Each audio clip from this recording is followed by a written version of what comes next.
Welcome back, physiology friends! Last time, we explored how the heart keeps us going. But today, we're diving into a whole new system, the digestive system. Ever wonder what really happens after you eat? Let's find out!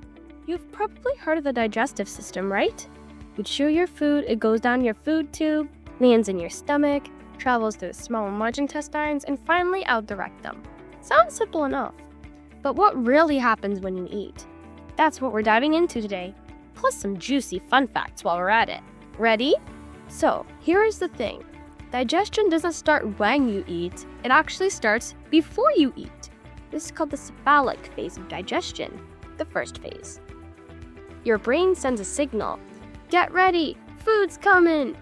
Your salivary glands start making saliva. Your stomach ramps up its gastric juices, and your large intestine makes room for more food. That's why your stomach growls.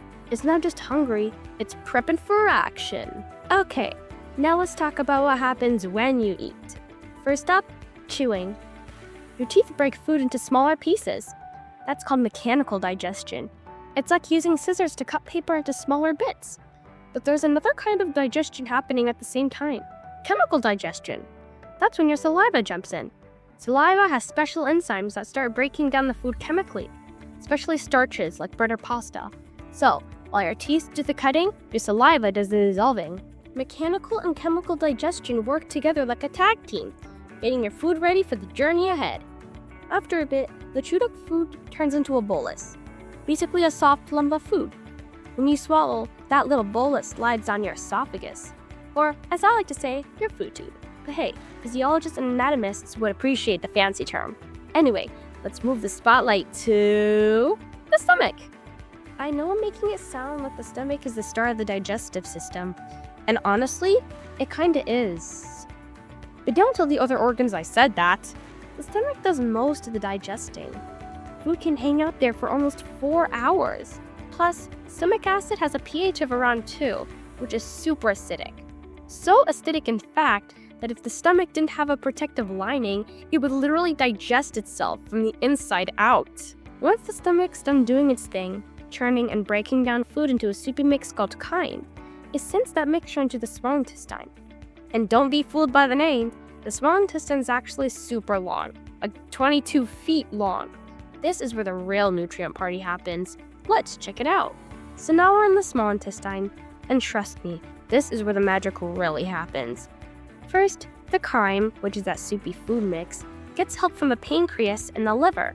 They send in extra digestive juices and bile to break down food even more.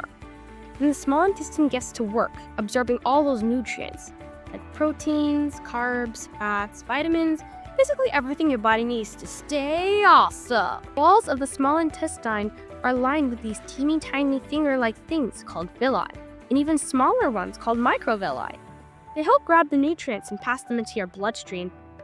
It's like your intestine is covered in little nutrient-sucking fingers. Weird, but cool, right? Once your small intestine has soaked up all the good stuff, it sends the leftovers, mostly water, fiber, and waste, into the large intestine. Now, the large intestine isn't here to break down food. Its main job? Absorb water and get rid of what's left. That's right, this is where poop is made.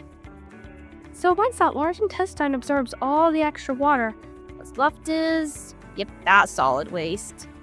That waste gets stored in the rectum, kind of like the body's ready-to-go bin. And when it's finally time to say goodbye, it exits through the anus, or, let's just refer to it as the posterior. And with that, the journey from bite to bathroom is complete. High five, digestive system. Finally, let's wrap things up with a fun fact! I'm guessing some of you like to sneak in a little snack before bed. But here's a big disclaimer. When you eat, your stomach starts brewing up those strong gastric juices. And when you lay down, body flat, parallel to the floor, that acid can creep up your esophagus. That's right, acid reflux, also known as heartburn. It burns near your heart, hence the name, and trust me, it's no joke. So if you want to avoid that fiery feeling, try not to eat too close to bedtime, and stay upright for a bit after meals. Your digestive system will thank you. Thanks for watching!